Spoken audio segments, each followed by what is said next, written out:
Olá, tudo bem? Meu nome é Edmilson Migovski, eu sou médico, professor de doenças infecciosas da Universidade Federal do Rio de Janeiro.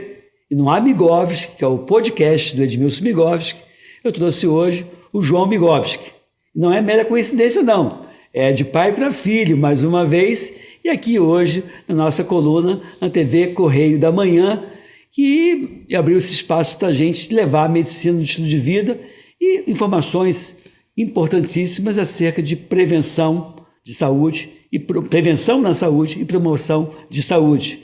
Não sei se o João concorda comigo, mas eu acho que quando a gente fala em saúde é algo ainda um pouco abstrato. O brasileiro está muito acostumado a trabalhar na doença, minimizar gravidade, mas não está muito acostumado na prevenção das enfermidades. Como é que você encara isso? Primeiro, obrigado, João, por você estar aqui. João, meu filho, foi meu aluno na UFRJ. Como é que você encara isso, João?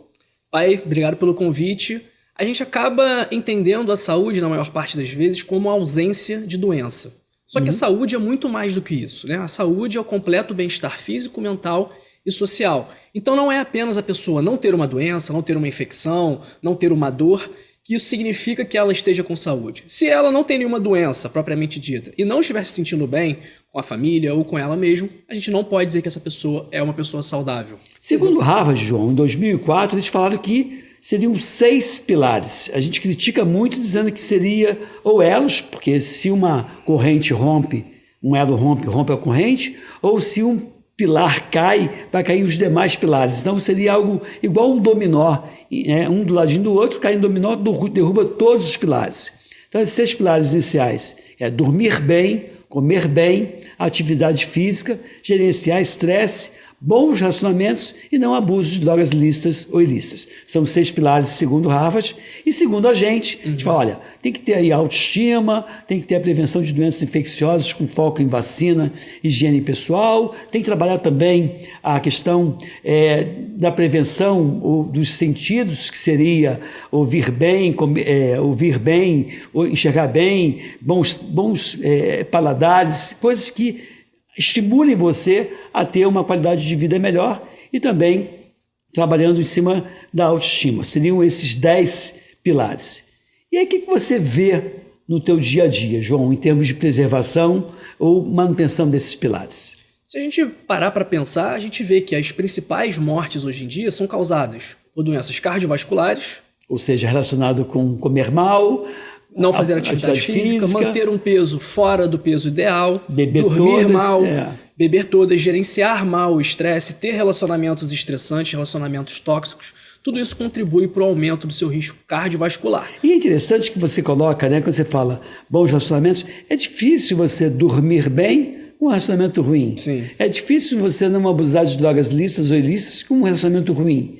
Então, você concorda que é tudo encadeado e que, na verdade, você tem que ter essa abordagem ampla, não é isso? Uma abordagem dos pilares. Porque a gente, nós como seres humanos, nós não somos apenas um sintoma, ou um sinal. A gente não é segmentado. Não é só segmentado. A pessoa está com dor de cabeça, a pessoa tem dor no corpo, não é necessariamente uma dor mecânica, um problema muscular. Às vezes ela sente aquela dor porque ela está num momento difícil, que ela está num momento estressante. Quantas vezes as pessoas sentem mais dores quando estão em momentos mais delicados, mais preocupantes de suas vidas? O que é a fibromialgia, por exemplo? Por que a gente trata a fibromialgia com terapia, com antidepressivo?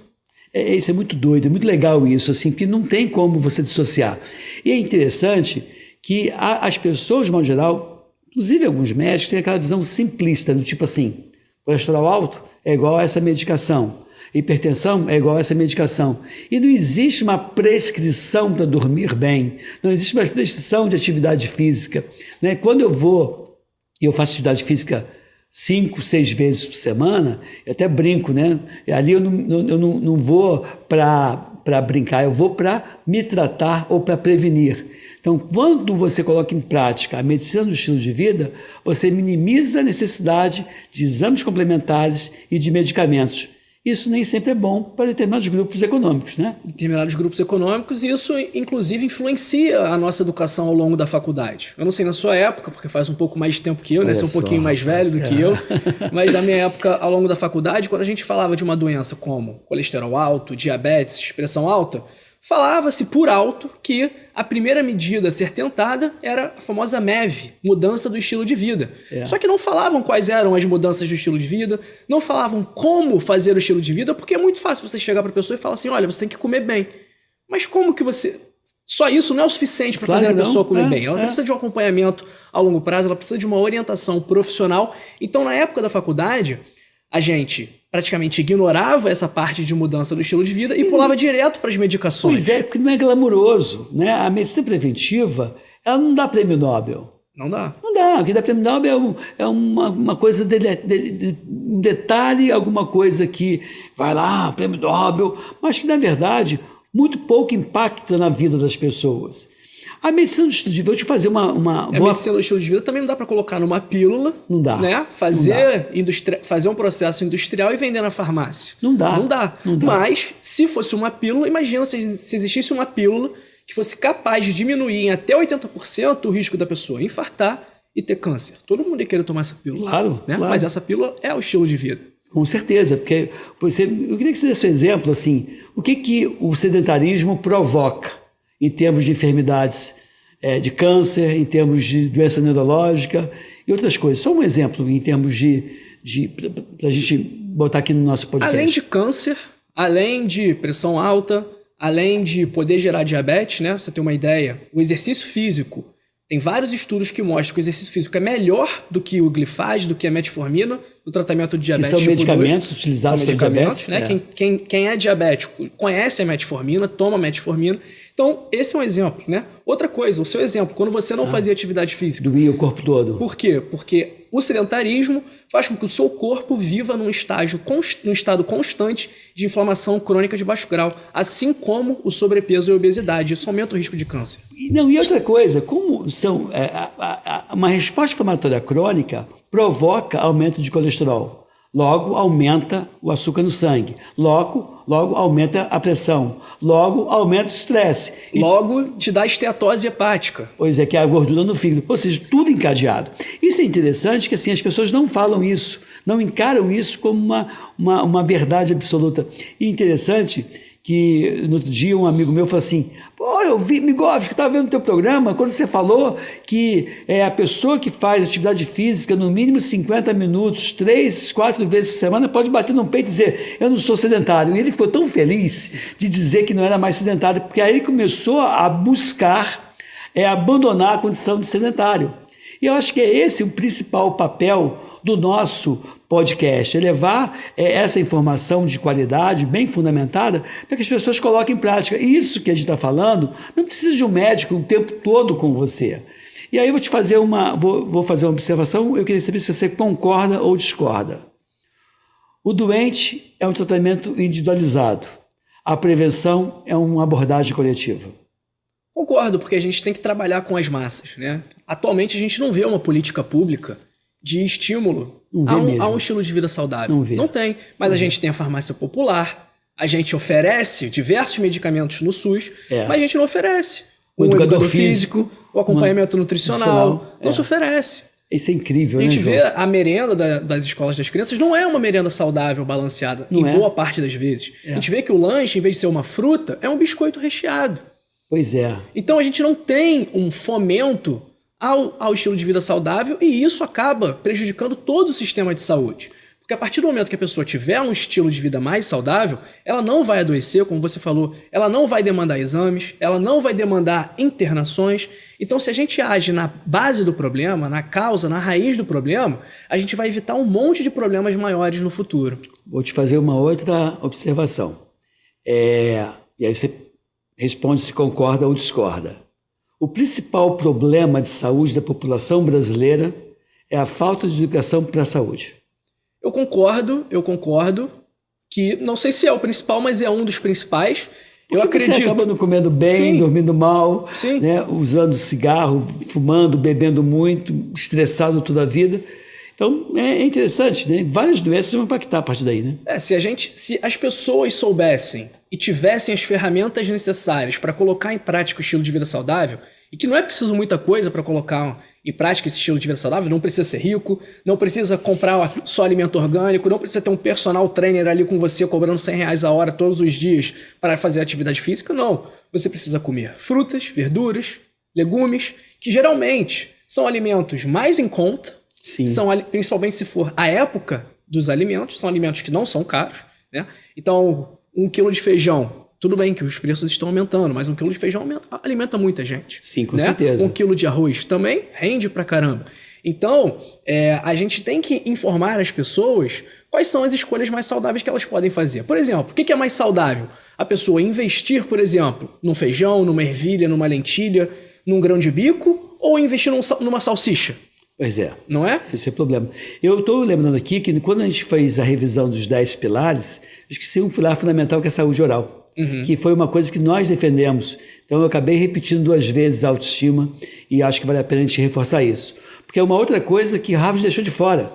Que tem outro detalhe que eu sempre converso muito com o Cristiano Castro, que é meu cirurgião, aliás, nosso cirurgião dentista, e é absurdo como é que se deixou de fora a saúde oral. Então, o brasileiro, de modo geral, não sabe o que é raspar a língua, limpar a língua, não sabe o que é passar um fio dental, não sabe o que é escovar bem o dente, nem não sabe fazer isso. Então, isso também vai ajudar muito, porque, de novo, um processo infeccioso, uma periodontite, uma gengivite também vai aumentar o colesterol, vai aumentar o açúcar no sangue, vai fazer com que vários problemas ocorram e você tenha dificuldade, por exemplo, de controlar um diabetes. E quem é atleta acaba tendo maior dificuldade também e maior risco de lesão, porque mantém o cortisol lá em cima e acaba tendo lesão. E é curioso que grandes clubes, e o próprio Flamengo, a gente está gravando esse podcast em 2022, né, em agosto, setembro de 2022, até a presente data, um time, uma equipe como o Flamengo não tem psicólogo. O psicólogo o Flamengo, né? O psicólogo é o técnico, como se aquele discurso motivacional fosse suficiente para, vou motivar e vou... Não, os atletas precisam de apoio. O Flamengo não tem cirurgião dentista dando apoio nesse momento. O Fluminense tem. Então, provavelmente, esses detalhes, que não são detalhes, vão impactar no resultado daquela equipe. Então, por exemplo, quando você vê a equipe indo mal, muito provavelmente precisa de um apoio, que é dormir melhor. O cara não vai conseguir, no dia seguinte, performar no futebol, se ele comeu demais. Então, é interessante isso. Cada vez mais eu vejo isso como um ponto fundamental. E é importante que isso seja ressaltado. No outro dia eu fui gravar no canal do Rafa Mello, a minha coluna que eu tenho lá, coluna de saúde com ele, e aí na saída ele me apresentou uma pessoa que estava dormindo mal, dormia no volante. Ele dormia no volante. Perigoso. Perigoso. Aí quando você vai ver a pessoa super sobrepeso mesmo, obesidade mesmo, já com todas as comorbidades. E aí, acho que ele estava na esperança de que eu desse um remedinho para ele dormir à noite. E não é isso. Dá uma melatonina, um Zolpidem, um Rivotril. E tem que o quê? Fazer a higiene do sono. A higiene do sono. Né? Que eu até queria que você falasse um pouquinho sobre isso. Né? Tem alguns dados que falam que aí, talvez 25% ou 1/3 da população mundial, e brasileira se inclui nessa população geral, dorme mal. Então, eu queria que você... no intervalo, que a gente vai chamar um intervalo agora, que na volta que você me desse dicas. Você falou higiene do sono, o que é? Dormir antes de tomar banho, antes de... tomar banho antes de dormir. Passar álcool 70 no corpo antes de deitar. Não é bem isso, não. Então, vou falar sobre higiene do sono na volta, tá bom? Fica aqui, fique bem, fique com a gente. E olha, não sai daqui não, tá muito bom o nosso bate-papo, tá bom? Um abraço, até brevíssimo. Sabe o sonho de vacinar a sua princesinha? Você pode realizar.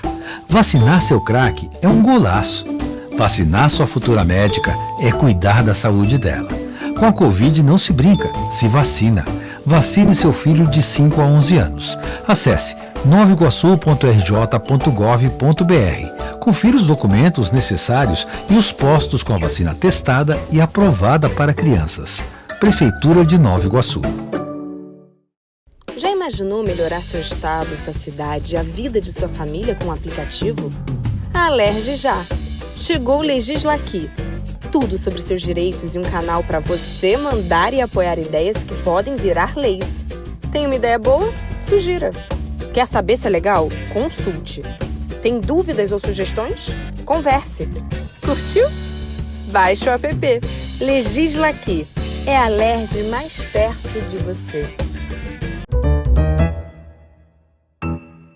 Pois é, estamos de volta no nosso Amigovski, que é o podcast do Edmilson Migovski, e hoje entrevistando o João Migovski, que é médico formado pela UFRJ, é o fundador da Rio Saúde e também é meu filho, né, já há muitos anos, desde que nasceu, porque é meu filho mesmo, né? Já fez o DNA, já? Já fiz, as não precisa, tu é igualzinho a mim, João, tem um monte de coisa muito parecida, teu sorriso, tua voz, né, os teus olhos, nossos olhos, olhos claros, estou brincando aqui. Mas, pois é, antes de chamar o intervalo, eu queria que você, eu te provoquei em relação à higiene do sono. E você falou, olha, não é passar álcool 70 na mão antes de dormir, nem é dormir, tomar dormir banho. De máscara. Antes de máscara. Dormir de máscara também não, né?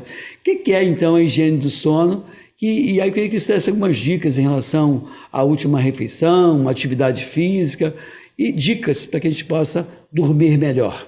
Esse exemplo que você trouxe no bloco passado, do conhecido seu querendo já um remedinho para dormir melhor, as pessoas acabam se utilizando de muletas para corrigir um problema que deveria ser corrigido com mudanças nos hábitos. Em relação à higiene do sono, quais são as principais medidas? A principal delas para mim é não ficar mexendo no celular à noite na cama. O que as pessoas fazem antes de dormir? Isso aí até eu faço, só que graças a Deus eu não tenho problema para dormir. Sim. Não que eu esteja fazendo certo, só que não me prejudica. Entendi. Então as pessoas ficam deitadas na cama, mexendo no celular por horas, e aí essa luz do celular prejudica a produção de melatonina. Sim. E aí isso prejudica automaticamente o sono dela. Então isso para mim é o pior problema. É uma substância natural que você produz e que melhora com o sono. Exatamente. Que te ajuda a induzir o sono. E que ela produz mais na escuridão. Exatamente. Então quando a pessoa fica ali tendo estímulo luminoso frequentemente, a produção da melatonina vai ser prejudicada. Bebidas e bebida. Dormir. Esse aí é um outro ponto. Tem o pessoal que fala assim, não, eu quando bebo um vinhozinho, quando eu tomo uma dose, eu durmo melhor. Você pode até pegar melhor no sono, no sono mais rápido. Só que o seu sono profundo, ele vai ser prejudicado. Você não vai passar por todas as fases do sono da forma que deveria por conta da bebida. Eu, quando bebo, eu acordo muito mais cedo, eu durmo mal. Independente de se for uma dose ou 2 doses, se eu beber, eu vou dormir pior do que dormiria se tivesse ficado sem beber. Sim, você falou em bebida alcoólica. E outras bebidas, como café, chá, essas coisas também? Com certeza, né? Porque tem cafeína, então chá preto, mate, café. Refrigerantes à base de cola refrigerantes também? à base de cola. Essas bebidas que são estimulantes, elas devem ser evitadas. Energético, beber à noite, vai prejudicar o seu sono também. Tá. Uma coisa que é interessante é a gente fazer do ato de dormir ou de pré-dormir, né, de todo o contexto que antecipa, que antecede você ir para a cama, de um ritual. Quais são formas interessantes de você fazer um ritual, de você ter um ritual? Você bebe uma bebida quente, toma um chazinho calmante, né? Não um chá preto ou um chá verde, mas um chá de camomila, um chá de erva cidreira, porque a bebida quente, ela ajuda a, de certa forma, dar uma desligada, dar uma relaxada no corpo. Então você toma um chá, pega um livro, principalmente um livro chato, né? Um livro que eu recomendo é o meu livro, Código da Longevidade. Quem quiser ler o meu livro para ajudar a dormir, o livro ajuda muito, né? Ajuda pra caramba. Mas ensina a dormir. Tem um capítulo só sobre sono. São 100 dicas, né? Que você São deu. 100 dicas para passar dos 100 anos. Quando eu falo desse título, tem pessoal que fala assim, não quero passar dos 100 anos, quero ficar menos tempo. Mas é bom que você tenha, pelo menos, a possibilidade de escolher passar dos 100 anos e não perder a sua vida de forma prematura por um motivo bom. Ou então se morrer antes, mas morrer com viabilidade, com saúde. Então, pelo menos você foi um exemplo para sua família, para os seus filhos, para os seus netos. Poder jogar futebol, poder ver um filme, poder acompanhar um filho, ver o neto.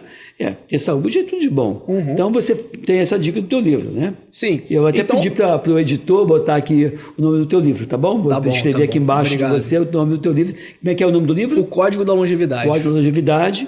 E como é que faz para comprar o livro? Bota no Google o Código da Longevidade, que vai abrir a página de venda lá da Eduz. Pode botar o meu nome, Código da Longevidade João Migovski, que vai ter lá também. E Como esse vídeo aqui vai para o nosso canal do YouTube Também, vai também. O link pro livro vai estar no primeiro... É o primeiro link da descrição. Clica lá que vai te direcionar para a página de venda. Tá bom. E aí você estava falando mais alguma coisa também, até que momento eu como? Eu posso acabar de jantar agora, já durmo em seguida, tenho intervalo e também atividade física e dormir.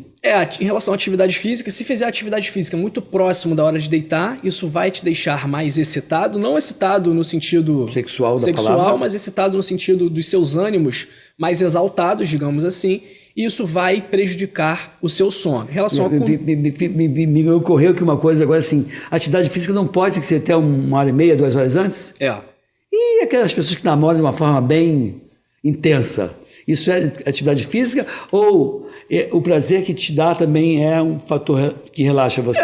Relaxa, e a gente diz que no quarto, isso aí é um outro ponto da higiene do sono, no quarto não se deve trabalhar, não se deve estudar, não se deve fazer ficar vendo televisão no quarto, prejudica o sono também. Então, pode ser que você assista televisão no quarto e não veja nenhum problema nisso e não se sinta prejudicado por isso. Mas aquela pessoa que diz que não estou dormindo bem, não estou conseguindo pegar no sono, você vai ver, ela mexe no celular, ela fica estudando no quarto, trabalhando no quarto. A pessoa vai tentar induzir o sono com medicamento e não vai mexer na medicina do estilo de vida, não vai mexer na higiene do sono. Então, outro ponto da higiene do sono, antes da gente falar da comida, é que o quarto ele deve ser utilizado para dormir e para ter relações sexuais. Para namorar evitar e para dormir, e o resto é melhor evitar, na cama. Na cama, essas são as duas atividades que devem ser realizadas na cama. Em relação a comer, evitar alimentos, refeições muito pesadas à noite, para evitar algum processo de indigestão. Refluxo também, né? Outro ponto também que prejudica muitas pessoas a dormirem é quem bebe muita água antes de dormir. É importante beber água. 2,5 litros, 3 litros de água por dia. Mas se você bebe água muito próximo da hora de dormir, o que acontece? Toda hora você vai ficar urinando. E é interessante, né? Assim, de novo, eu acho que essas tentativas que você... a gente perdeu aqui mas investimos aqui uns 10 minutos falando sobre isso. E aí eu fico pensando, no dia de hoje, em relação à consulta, que é algo muito corrido, infelizmente, alguns médicos não, dedicam lá a sua meia hora na consulta. Em relação à OMS, fala que o tempo de uma consulta é em torno de 4 consultas por hora, dedicando 15 minutos para cada paciente, ou seja, 4 pacientes numa hora. E a gente percebe que para você... prescrever um medicamento, tarja preta ou não, é muito mais rápido do que você fazer todas essas orientações. Então, além da faculdade ter essa falha na formação do médico, você acha também que a praticidade do medicamento faz com que a gente tenha esse mau hábito de medicar mais do que orientar a medicina do estilo de vida, ou essa forma de agir, João? Você acha isso também? Eu acho. Em relação ao tempo de consulta, a OMS fala 4 consultas em 1 hora. Medicina de família fala 6 minutos por cada consulta. Esse é o tempo de consulta praticado aí pelas clínicas da família afora. Óbvio que se for uma queixa que você consegue resolver em 6 minutos, ok. Eu acho difícil você resolver uma queixa em 6 minutos. Difícil, até porque você pode aproveitar aquela queixa para você propor para aquele cidadão a medicina do estilo de vida. Mal comparando, é como se o dentista só tratasse da cárie e não investisse tempo em ensinar o sujeito a escovar o dente. Exatamente isso. Né? Então eu acho isso isso é uma outra situação crítica que eu acho que isso tem que ter algo norteando isso. Porque, de novo, é muito melhor você investir meia hora, 1 hora na medicina do estilo de vida, orientar, educar esse cidadão, do que você, amanhã ou depois, ter que sair medicando. É muito mais caro. Mas a gente tem vários pontos. Primeiro ponto, o próprio profissional que está lá combatendo esses problemas, ele não é um profissional, uma pessoa que no seu âmbito pessoal adota um estilo de vida saudável. Não adota. Não tem. Então, como que ele vai falar para o paciente dele comer bem, dormir bem? Se ele não faz isso. Se ele não faz isso. Fazendo atividade física, se ele não faz isso. Se ele não é um exemplo. Agora, que as pessoas que estão nos vendo nesse momento, assim, o João come o torresminho de vez em quando, come a pizza de vez em quando. Sempre que eu vejo no restaurante eu como, só que não é sempre, não é todos os dias. Você não vai sempre no restaurante. Você vai comer um embutido? Sim. O que não dá para você fazer disso a tua dieta diária, a tua comida diária. Então, assim, eu até brinco dizendo assim, eu quero comer de tudo a vida inteira, mas para isso eu tenho que ser comedido, moderado sempre, né? A gente tem que ter essa visão da moderação. Também, se eu me arrebentar de fazer atividade física 3 vezes por dia, eu vou ter lesões e que eu vou pagar um preço elevado por isso. Então, assim, a gente não está aqui plantando, pregando essa coisa pura. Não, o João toma um vinhozinho, toma um vinho de vez em quando, mas assim, sempre muito moderado, né, João? Sim. A pessoa fala, te peguei. Bebida eu confesso que eu não sou fã. Isso aí eu realmente não bebo. Mas em relação à comida, eu gosto de comer hambúrguer, gosto de comer pizza. Então é algo que faz parte não da minha rotina, não do meu dia a dia, mas da minha relação com a comida, porque uma relação saudável com a sua alimentação, com a sua dieta, também abre espaço para momentos em que você não está regrado e que você quer comer aquilo que você está com vontade no momento. Claro. Eu, por exemplo, venho fazendo avaliações na academia que eu faço, que é a Voga, e lá tem a avaliação nutricional e a avaliação física. Eu não tenho feito grandes dietas, né? Assim, porque eu também, na verdade, sou um cara muito regrado. Eu não tomo açúcar, não tomo adoçante, não como nada com adoçante. Então, assim, eu tenho uma vida muito regrada. E venho ganhando massa muscular, perdendo massa gorda, pela atividade física e pela disciplina. Mas, de vez em quando, a gente bota o pé na jaca, né? Enfia o pé na jaca. É natural isso, faz parte. Não tem que se preocupar. Então, a gente falou bastante de dormir bem, acho que foi legal. A gente não terminou de falar em relação à relação médico-paciente. Isso. Que um problema a gente trouxe aqui, que é o médico não ser ele, não o médico, o profissional de saúde como um todo, não ser ele um exemplo a ser seguido no que tange ao estilo de vida saudável. E outra coisa também faz o que eu digo, mas faz o que eu faço. Exatamente. Você não, né, João? Você faz o que eu digo e faz o que eu faço. Tem que ser o exemplo, né? A palavra convence, mas o exemplo arrasta. O pessoal que foi do Exército Brasileiro aí conhece esse ditado. Como é que é? Repete aí. A palavra convence, mas o exemplo arrasta. Sim, claro. Então, um outro ponto é que... Mas isso aí não é culpa do paciente. O paciente chega demandando a medicação porque acha que a medicação resolveu em outra pessoa ou acha que resolveu em outra pessoa e que vai funcionar com ele. Mas o paciente não tem obrigação de saber qual é a melhor conduta para ele. Com certeza não. A obrigação de saber qual é a melhor conduta é do médico, do profissional de saúde. Então, cabe ao profissional de saúde orientá-lo e falar assim: quantas vezes já me pediram um exame que eu não via motivo? Quantas vezes o paciente chega com uma dor de garganta, que provavelmente é uma causa viral, uma etiologia viral.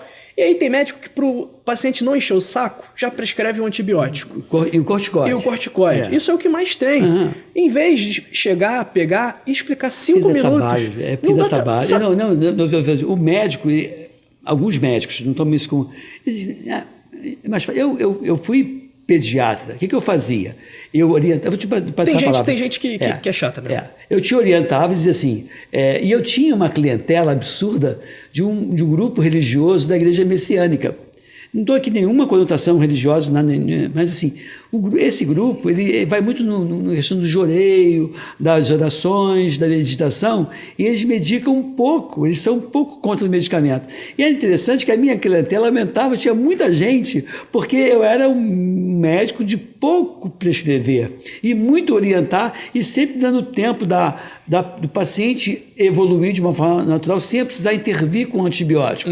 Você mesmo foi um menino, que eu fui teu pediatra, você tomou antibiótico pela primeira vez já com uns 10 ou 11 anos de idade, e meio que a conta é gosto meu. Mas eu fiquei na dúvida da tua amidalite, levei para um colega meu ver, que era meu professor, Peter Licornik, da UFRJ, e aí ele olhou, isso aí está com cara de ser streptococcus, vou fazer antibiótico. Eu levei para ele ver, então segui a orientação dele. Mas só que antes de iniciar o antibiótico, eu coletei, fiz um swab para ver se era. Ele estava com razão, era mesmo streptococcus, beta-hemoglobina do grupo A, então ele acertou, mas eu mesmo, seguindo a orientação dele, eu fiz a coleta antes para confirmar, porque eu não estava muito convencido. Porque eu fiquei com pena de iniciar antibiótico pela primeira vez, isso já ia fazer 10 anos. Isso vai impactar na tua flora intestinal, na tua saúde, menor incidência de asma, uma série de coisas interessantes. Então, quanto menos antibiótico você utilizar, melhor. Mas para isso, demanda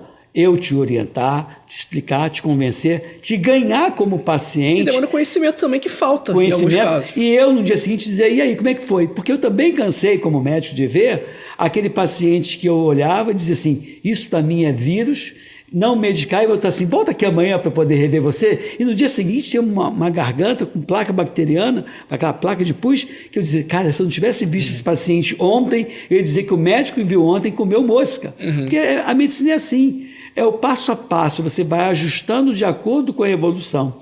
Isso, para mim, diferencia bons médicos daquelas pessoas que só se limitam a fazer uma anotação qualquer de livro sem olhar o paciente como um todo. Né? E esse paciente que é cúmplice, que é amigo, que segue o que o médico fala, é o melhor paciente que você vai poder ajustar a conduta de acordo com a evolução quase que em tempo real. Eu vou trazer um exemplo. Quando eu estava lá no Exército, né? Servi, para quem não sabe, fui médico do Exército durante 1 ano, servi na Brigada Paraquedista.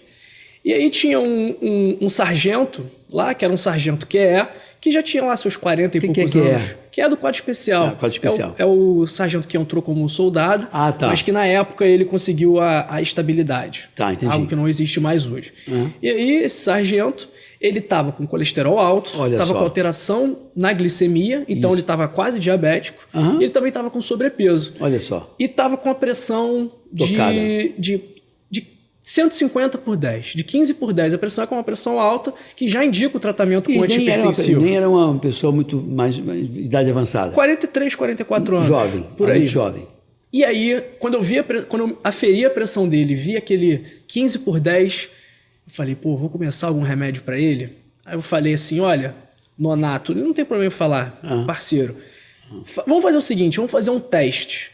Você vai voltar a fazer atividade física todos os dias, porque ele gostava de fazer atividade física, mas tinha parado. Você vai comer mais frutas, comer arroz integral, comer bastante feijão e comer bastante legume e verdura. É isso que você vai fazer e você vai voltar daqui a 3 meses. Ele estava pesando 83 quilos, 82 quilos na época. Ele mudou a alimentação. Na primeira semana, a pressão dele já estava quase normal. Absurdo, e ao final dos 3 meses, a gente repetiu os exames. Ele tinha perdido 9 quilos. Olha só. Estava com colesterol normal, glicemia normal e a pressão 12 por 8. Você vê que assim... Sem remédio. Ou seja, ótimo para ele, ótimo para o bolso dele, mas péssimo para quem lucra com o medicamento e com exames complementares. Então, assim, eu acho que essa tua abordagem é interessante e mostra que a medicina do estilo de vida é algo fundamental que tem que ser seguido realmente à risca. Né?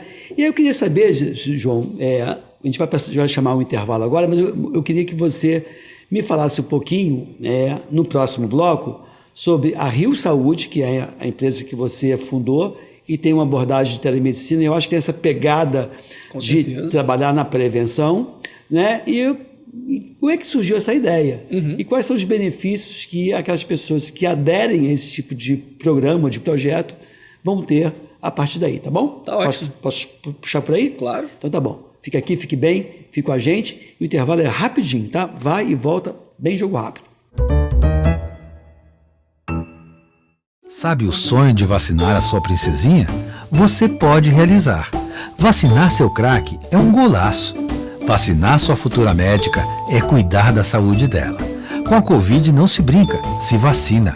Vacine seu filho de 5 a 11 anos. Acesse novaiguaçu.rj.gov.br. Confira os documentos necessários e os postos com a vacina testada e aprovada para crianças. Prefeitura de Nova Iguaçu. Já imaginou melhorar seu estado, sua cidade e a vida de sua família com um aplicativo? A Alerj já! Chegou o Legisla Aqui.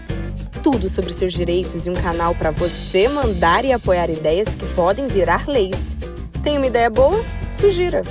Quer saber se é legal? Consulte. Tem dúvidas ou sugestões? Converse.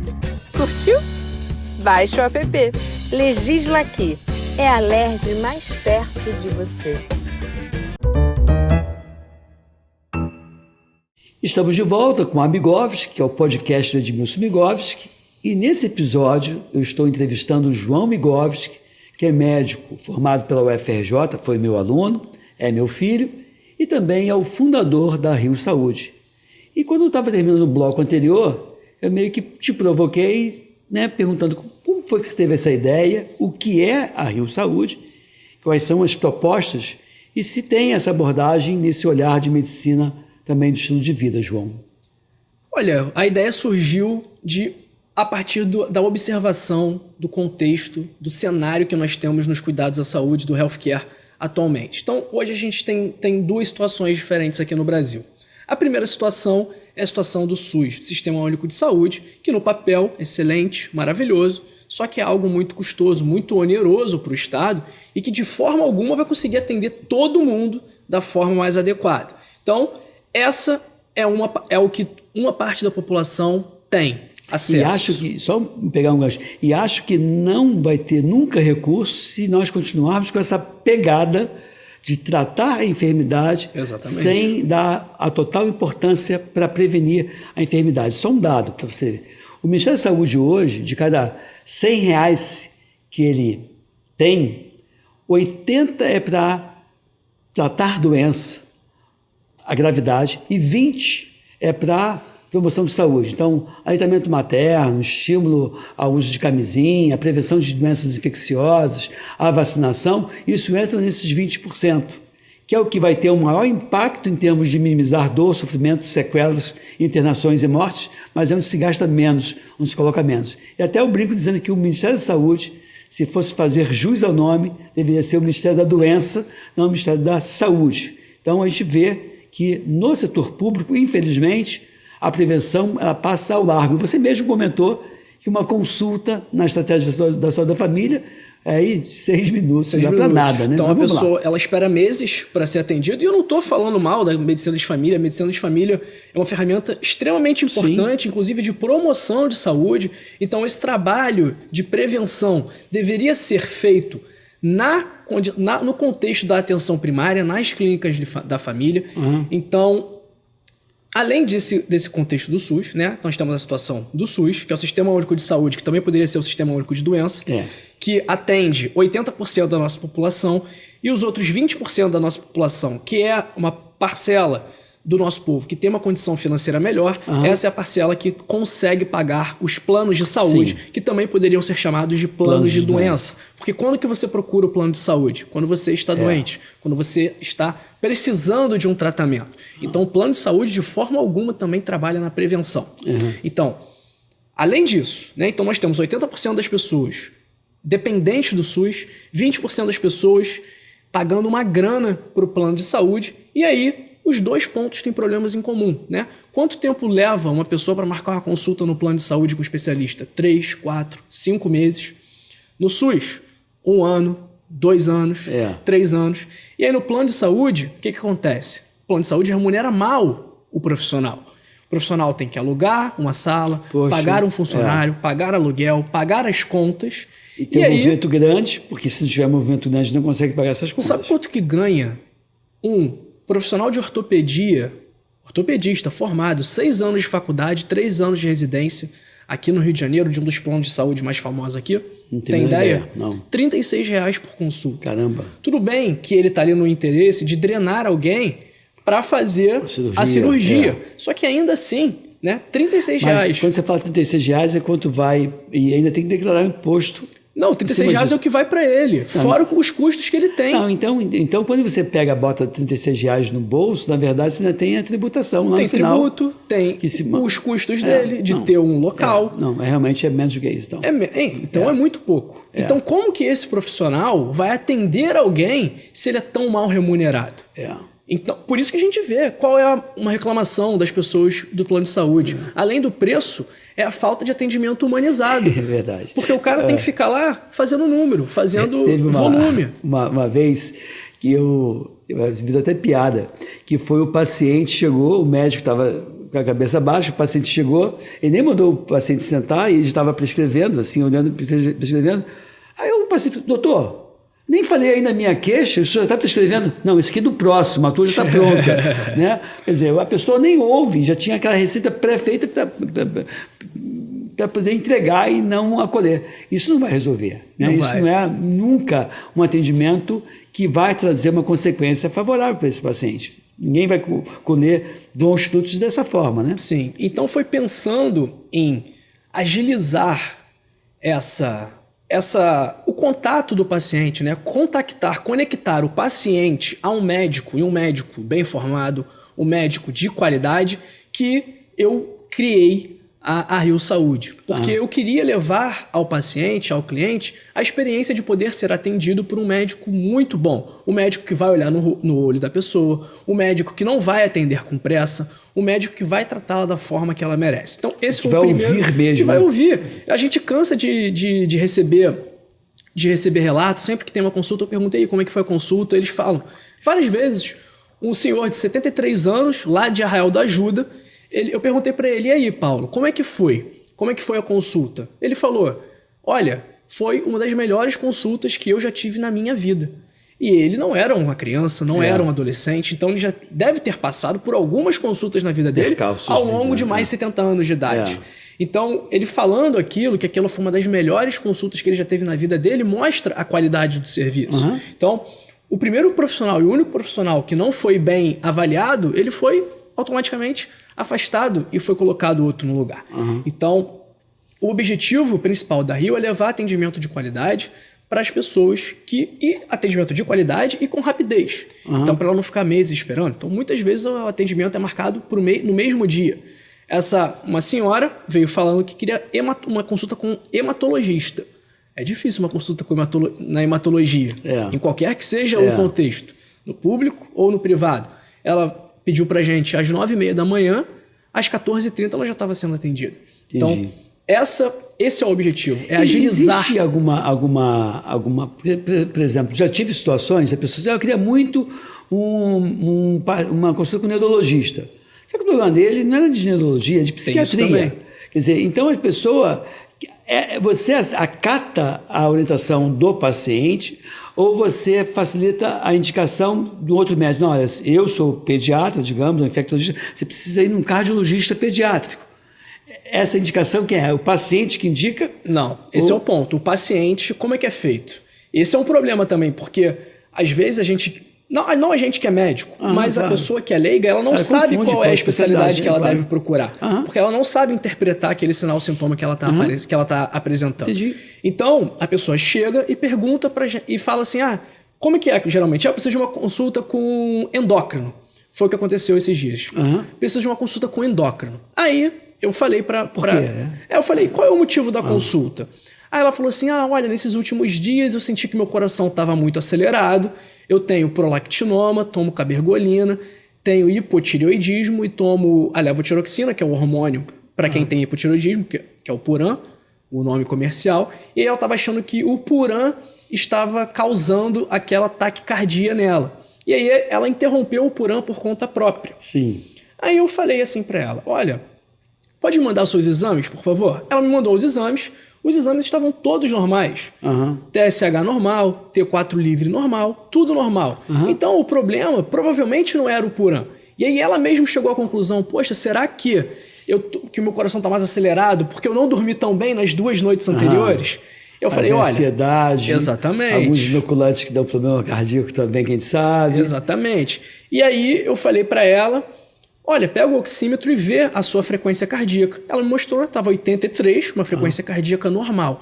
E aí eu expliquei para ela, falando, olha, não vejo necessidade de agora você consultar um endocrinologista, porque todos os seus exames estão normais, você está fazendo a medicação na dose correta, esse seu coração acelerado provavelmente foi por algum outro motivo, e naquele momento ela já não estava mais com o coração acelerado, e aí ela veio para mim com a seguinte queixa, eu perdi muito peso nos últimos tempos e eu queria ganhar peso, só que de forma saudável.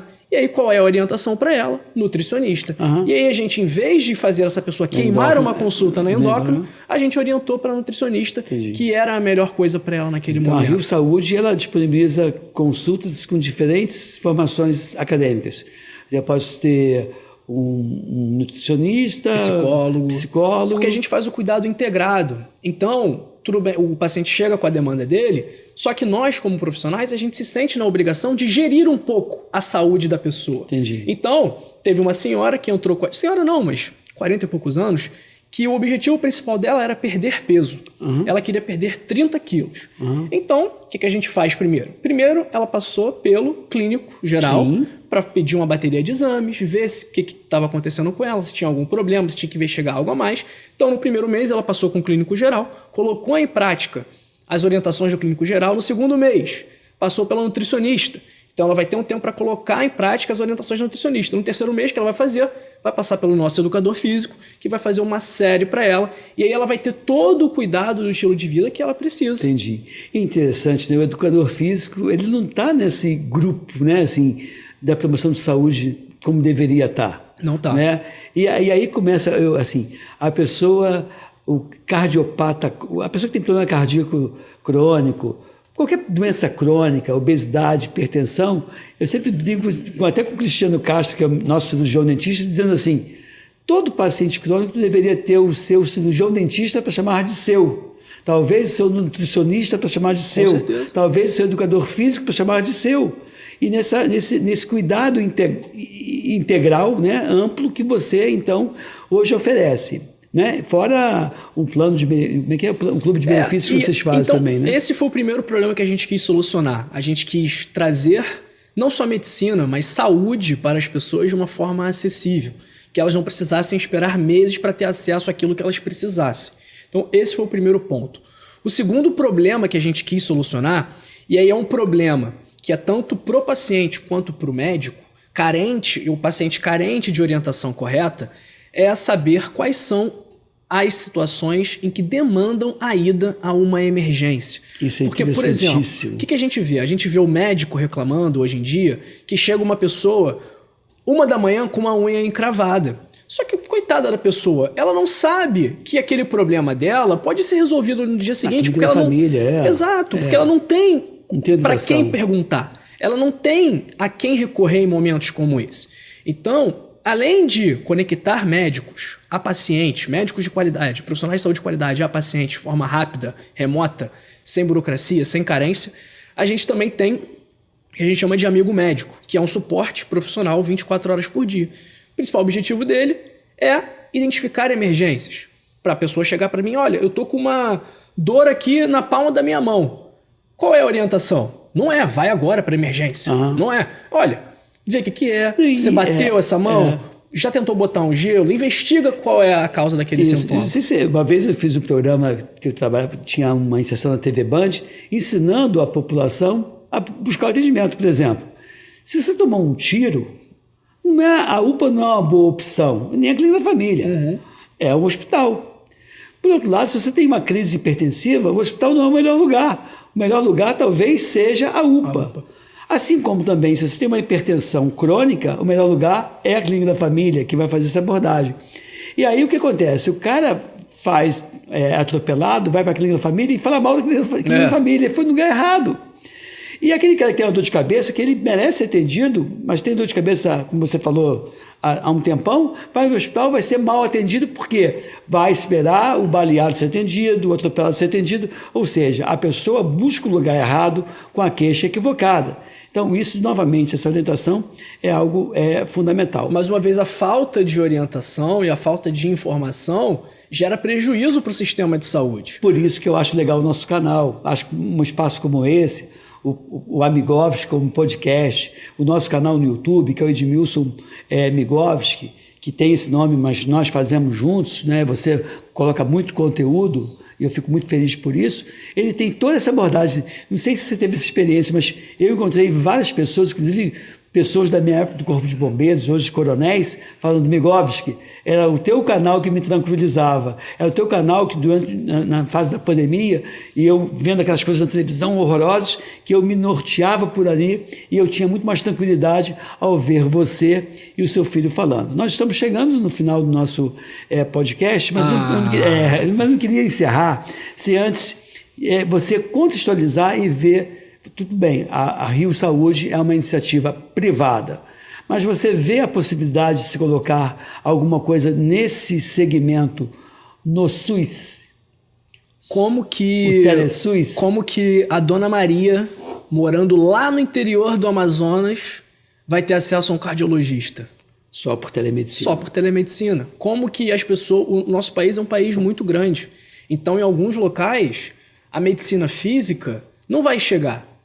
E se chegar, vai chegar despedaçada. Não vai chegar com toda a estrutura necessária. Talvez não seja a melhor equipe, né? A gente tem que falar isso. Talvez não seja a melhor equipe.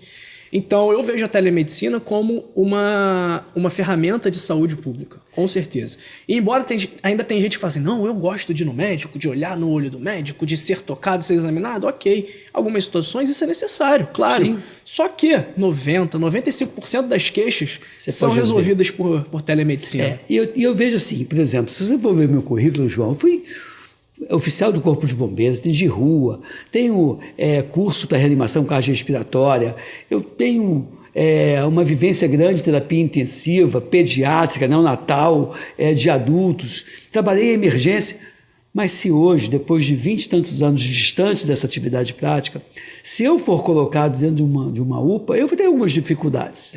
Mas se eu tivesse a quem recorrer, a quem me dar, que eu pudesse discutir aquele caso, eu ficaria em qualquer lugar. Então, mesmo o médico do interior, que é um médico muito capacitado, ele vai, com o passar dos anos, perdendo a capacidade de estar atualizado. Quando você cria essa conexão... E ele é capacitado, mas ele não é especializado em todas. Não é, pois ele tem a especialização dele, ou não tem, ele não vai dominar tudo. E que perde a atualidade, Sim, vai desatualizando também. Então, eu acho que é legal essa questão da telemedicina como suporte não só para o cliente, mas com alguma frequência como suporte para o profissional de saúde, para o médico, para que ele possa levar aquela medicina atualizada, né, e custo efetiva em qualquer que seja o ponto que ele esteja inserido. Sempre é bom poder discutir o caso com algum colega, você sempre traz novas ideias, tem insights. A gente sempre discute o tempo todo, né? Então, as suas considerações finais, meu filho, Dr. João Migovski. Primeiro, agradecer aí, sempre uma honra poder participar com você aqui. Agradecer também o pessoal que nos assiste. E o pessoal que nos assiste, né, depois da gente falar isso, tem que adotar um estilo de vida saudável. Né? Se tiver dificuldade, se não saber o que fazer, tem duas opções. Primeira opção é ler o Código da Longevidade. Tá bom. E a segunda opção é vir para a Rio Saúde, né? Que o link também vai estar aí na descrição do vídeo. Quem não estiver assistindo pelo nosso canal é 21 99 027 6288, que a nossa equipe vai atender. Pode repetir, por favor? 21 99 027 6288. Então, interessante. Então, assim, o pessoal, espero que vocês tenham gostado da TV Correio da Manhã, que vocês tenham gostado de ver o nosso podcast, o Amigovski, o nosso canal Edmilson Migovski também, e que vocês mandem para a gente sugestões de temas e de pessoas que você queira ver entrevistar no nosso programa, tá bom? Fique aqui, fique bem e fique com a gente. Até um próximo encontro com vocês.